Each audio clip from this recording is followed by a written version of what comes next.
Bonjour et bienvenue dans l'entretien RFI France 24 qui est aujourd'hui à Conakry. Conakry qui nous reçoit aujourd'hui avec comme invité spécial le président de la transition, Mamadi Doumbouya. Bonjour Monsieur le Président. Bonjour Alain.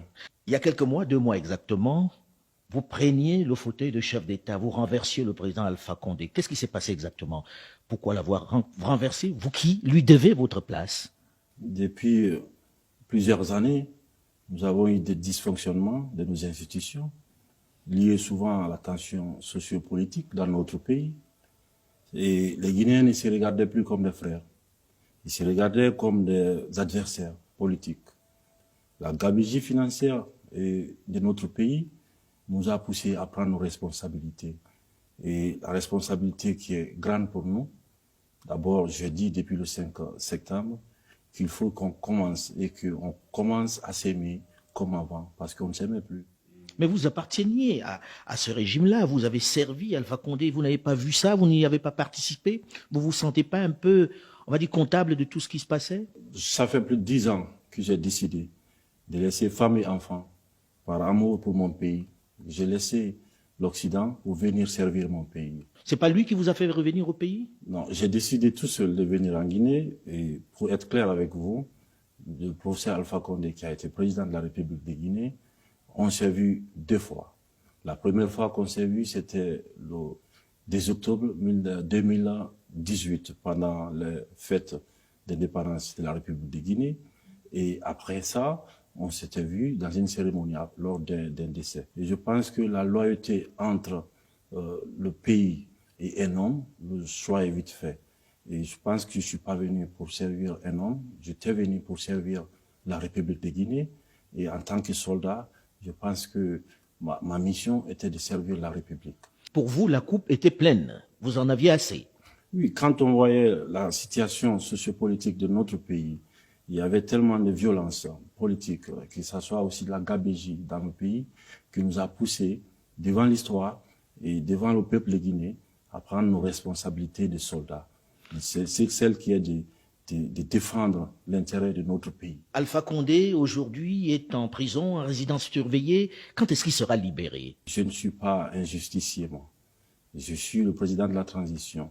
Et aujourd'hui, vous avez une ministre de la Justice qui s'occupera de tout ce qui est situation de justice. Mais vous êtes le président, vous pouvez décider de le gracier ou de le laisser partir. C'est tout ce qui nous a amené dans toutes ces déstabilisations, tous ces problèmes qu'on a, c'est la personnalisation de la chose publique. Je ne ferai pas le travail de la justice.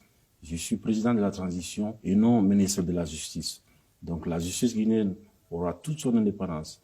Elle aura aussi tout mon accompagnement pour que ce peuple assoiffé de justice puisse vraiment se retrouver.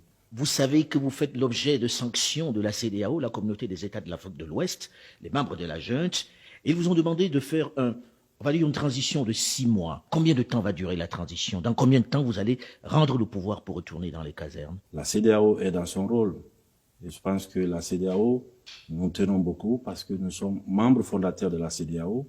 Nous sommes un pays qui est panafricaniste, qui comprend aussi que la CEDEAO a de la fermeté, à savoir les prises du pouvoir par l'armée.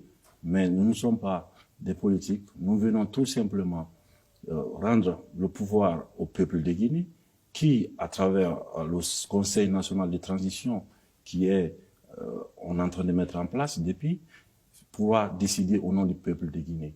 Pour vous, c'est la CNT qui doit décider de la durée de la transition? Il faut qu'on soit en cohérence avec ce qu'on dit.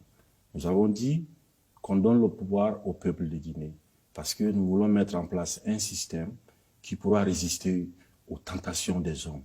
Et pour ce faire, nous laissons au peuple de Guinée où le CNT aura toutes les composantes. Au Conseil national de la transition. Au Conseil national de la transition, il y aura toutes les composantes de la nation qui seront représentées au CNT. Le CNT, pour nous, est l'organe législatif qui pourra décider du chronogramme, c'est-à-dire faire le point, le diagnostic, à savoir nos problèmes qu'on a, et comment trouver des remèdes à ces problèmes-là, parce que les problèmes sont connus, c'est la personnalisation de la chose publique. Nous, êtres humains, nous allons tous disparaître, mais c'est les systèmes qui resteront, c'est le pays qui va rester. D'où le CNT a pour mission de réécrire les textes, c'est-à-dire la Constitution. Une nouvelle Constitution, ça ne sera plus une Constitution copier-coller des pays, nous allons mettre à plat tous nos problèmes et écrire une constitution adaptée aux problèmes de Guinée pour trouver toutes les solutions nécessaires pour l'émergence de notre pays. Mais comment vous mettez en place ce Conseil national de la transition? Par des votes, par quoi? Qui est choisi et sur quels critères? Vous savez, il y a un ministre de l'administration du territoire qui, depuis lors, nous avons fait des communiqués, à savoir le dépôt de tout ce qui est candidature. Nous avons donné des places à toutes les composantes de la vie guinéenne. Ils vont tous être pris par leur probité morale et par leurs compétences, parce que le CNT ne sera pas un regroupement pour qu'on puisse venir discuter et sans avancer. Nous allons envoyer des gens au CNT qui aiment encore ces pays et qui veulent aller en avant, qui veulent bien sûr rassembler les Guinéens.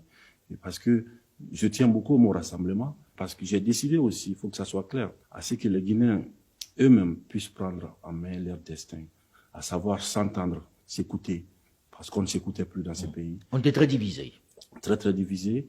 Et je pense que le rassemblement est le seul moyen pour nous Guinéens de faire face à notre destin. La semaine dernière, la CEDEAO, la communauté des États de l'Afrique de l'Ouest, a pris des sanctions vis-à-vis d'abord des membres de la junte, mais en plus a nommé quelqu'un pour venir ici vous aider à faire cette transition-là. Ibn Chambas, vous avez écrit pour dire nous ne voulons pas de cette personne-là, nous ne pensons pas que c'est nécessaire. Qu'est-ce que vous avez contre Ibn Chambas, le Ghanéen qui a été choisi? La personne d'Ibn Chambas, pour nous, c'est autre chose. C'est-à-dire que le peuple de Guinée, le gouvernement guinéen, a tous les droits sur le plan diplomatique de récuser quelqu'un. Et je pense que la Guinée n'est pas en crise. Nous avons mis fin à la crise sociopolitique de la République de Guinée depuis le 5 septembre. Les Guinéens sont en communion aujourd'hui. Ils pensent à l'avenir de leurs enfants et de leurs petits-enfants. Et il faut qu'on adapte les outils africains aux problèmes africains. Et pour ce faire, je pense que... C'est un Africain, Ibn Chambas. L'Afrique est un continent. Ce n'est pas un pays. Tous les pays africains ont des problèmes spécifiques. Le cas guinéen est très simple. Nous avons eu des aînés qui ont eu des problèmes de personnes, à savoir la gestion de la chose publique, et qui avaient divisé le pays. Aujourd'hui, le peuple de Guinée n'est pas divisé. Le peuple de Guinée est en communion avec soi-même. Et je pense que nous n'avons pas besoin de donner des remèdes qui sont pour nous des remèdes génériques. Je pense qu'il faut vraiment adapter chaque chose. Aujourd'hui, on n'est pas en conflit. Il n'y a pas de crise en Guinée. Nous n'avons pas besoin d'émissaires. Nous avons juste besoin des moyens techniques, de l'accompagnement technique. La CEDEAO a des représentations ici. Toutes les organisations ont une représentation en Guinée. Donc, ces gens-là peuvent nous servir de cordon ombilical avec la CEDEAO, avec l'OIF, avec toutes les organisations qui... Pour vous, ce n'est pas nécessaire qu'il y ait quelqu'un qui soit choisi pour mener cela? Les Guinéens sont assez matures pour régler leurs problèmes. Donc, les remèdes étrangers qui sont de l'étranger, nous ne sommes pas contre. Vous ne voulez pas de médicaments qui arrivent d'ailleurs.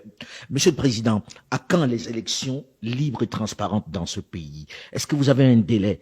Et serez-vous candidat? Je pense que j'ai été clair et je vais l'être aujourd'hui encore avec vous, que ni moi, ni aucun membre de cette transition ne sera candidat à quoi que ce soit. Nous allons mener la transition à bon port avec tous les Guinéens. Nous allons partir de la base au sommet, par les communales, après les législatives et présidentielles, pour permettre que le président qui viendra après ne soit pas là à vouloir s'éterniser. Car le peuple n'acceptera plus jamais qu'on personnalise la chose publique. Donc pour moi, la durée de la transition doit être définie, le chronogramme de la transition doit l'être aussi par l'organe législatif. Vous avez dit par la CNT. On comprend que ce soit la CNT qui décide de la durée de la transition. Là, vous promettez que vous ne serez pas candidat. Mais dans ce pays-ci, on se souvient, il n'y a pas longtemps, qu'il y a eu un autre officier, il n'était pas colonel, il était capitaine, qui a pris le pouvoir et qui avait promis de s'en aller, Moussa Dadis Camara. Et ça s'est mal terminé, ça s'est terminé par des coups de feu. Quelle est la garantie que nous avons que le colonel Mamadi Doumbouya va s'en aller? Est-ce qu'on peut croire en vous? En tant que soldats, nous tenons beaucoup à la parole donnée. Et en même temps, nous avons fait quoi? Nous avons fait un état des lieux de toutes les expériences qui n'ont pas marché dans notre pays. Et nous ne voulons vraiment pas faire les erreurs du passé. C'est pourquoi nous sommes déterminés là-dessus, à ce que les choses soient inclusives, le calendrier, le chronogramme, le délai de la transition.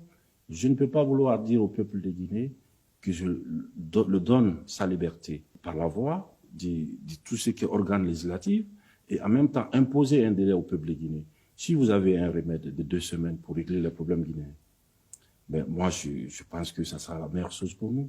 Parce que quand on voit l'état de nos populations, quand on voit l'état de nos routes, on voit l'état de nos hôpitaux, je pense qu'après 63 ans, nous avons besoin d'un bon coup de réveil pour prendre en main notre destin et de laisser les choses correctement. Vous voulez mettre les choses sur les rails, en gros. Ça, nous avons besoin à ce que la justice fasse son travail, que le CNT fasse le travail législatif, que nous, en tant que membres du Conseil et du Comité national pour le rassemblement, à ce que nous fassions notre travail d'encadrement de la transition dans l'apaisement total. On est assez intelligent pour se regarder en face et regarder notre histoire et de se dire aujourd'hui que plus personne en Guinée n'acceptera la domination de l'autre. Il vous aura fallu, Monsieur le Président, 2 mois pour composer un gouvernement. 2 mois. Un gouvernement composé de 27 ministres, dont 7 femmes, avec seulement 2 militaires à la retraite qui occupent les portefeuilles de la défense et de la sécurité. Qu'est-ce qui a rendu la formation du gouvernement si difficile? Pourquoi vous avez eu autant de mal à faire le gouvernement? Si vous voulez faire les choses correctement, je pense qu'il faut réfléchir. Il faut chercher la probité morale. Il faut vérifier aussi la capacité des uns et des autres à apporter. Quand nous avons pu former le gouvernement, nous avons demandé, parce que des fois on vous demande quelle école vous venez ou qui vous envoie, souvent. Nous avons demandé à tous les candidats qu'est-ce qu'ils peuvent apporter à la République de Guinée pour permettre à la Guinée de sortir de cette ornière-là. Donc à base de cela, nous avons sélectionné parmi toutes les filles et fils de la Guinée des personnes que nous avons confiance, que nous pensons être à la hauteur des attentes de la population guinéenne pour conduire cette transition dans l'inclusivité totale. En gros, ils sont venus passer des auditions chez vous, alors tous. Dès qu'on a eu le Premier ministre qui est passé par ces points, le Premier ministre et moi-même, avec tout ce qui était l'entourage, nous avons fait, je pense, plus qu'un casting, parce que c'était compliqué de trouver les bonnes personnes qui ne traînent pas de casseroles, pour trouver des gens qui ont la probité morale vraiment claire. Donc, c'était pas facile de trouver. Aucun d'eux n'a de l'expérience dans la gestion du pays. Est-ce que vous n'avez pas peur qu'il manque d'expérience et que ça vous fasse perdre du temps? Il faut savoir que les ministres sont accompagnés. Il y a les départements où il y a plusieurs personnes autour des ministres. Nous avons choisi, d'ailleurs, qui est une première dans l'histoire, nous avons choisi des technocrates à la tête de notre pays dans un régime qui est soi-disant militaire. Nous avons dit aux militaires de jouir, en fait, leur rôle de soldats dans les camps pour défendre notre pays, parce que nous avons tant besoin de ça, de ne pas se mêler de la politique. Et aujourd'hui, ces technocrates, nous avons totalement confiance en eux, et j'ai aussi entièrement confiance au Premier ministre, qui est M. Mohamed Biaboudi, qui nous avons choisi parce qu'il a le sens du consensus.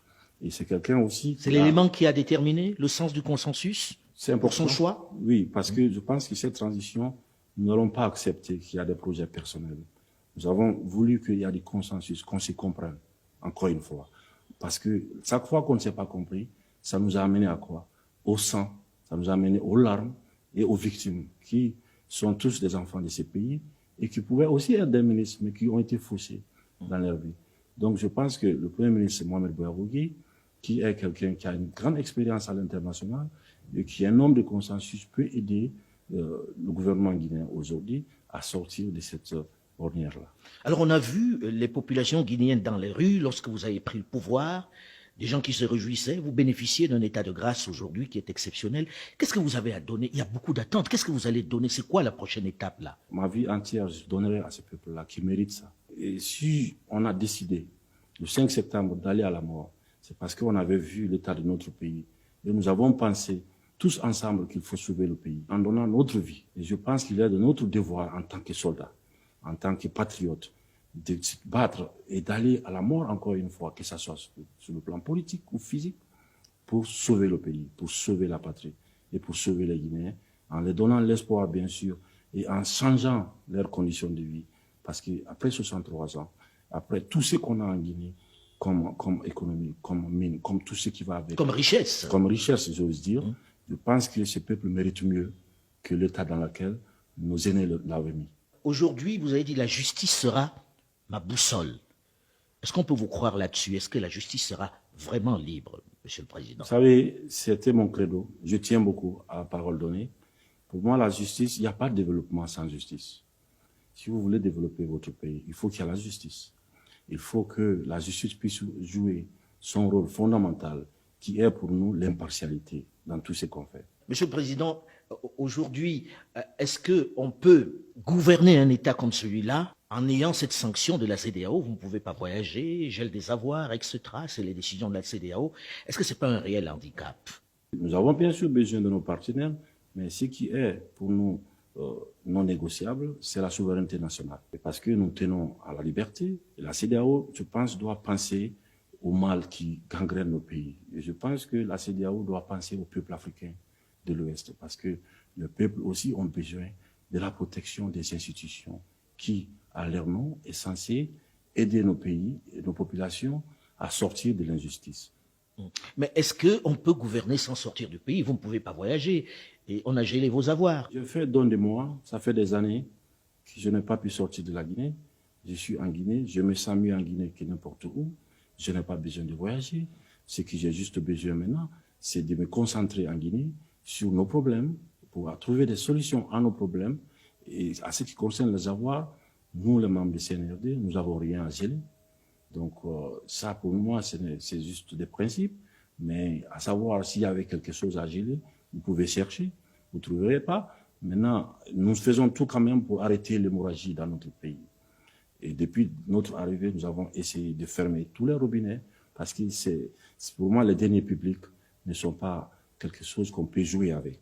Donc, le voyage, je pense que nous avons besoin de voyager, bien sûr, en Guinée, pour voir nos problèmes en face et trouver des solutions à nos problèmes. Merci beaucoup, Monsieur le Président. Merci de nous avoir reçus. Merci, M. Allais.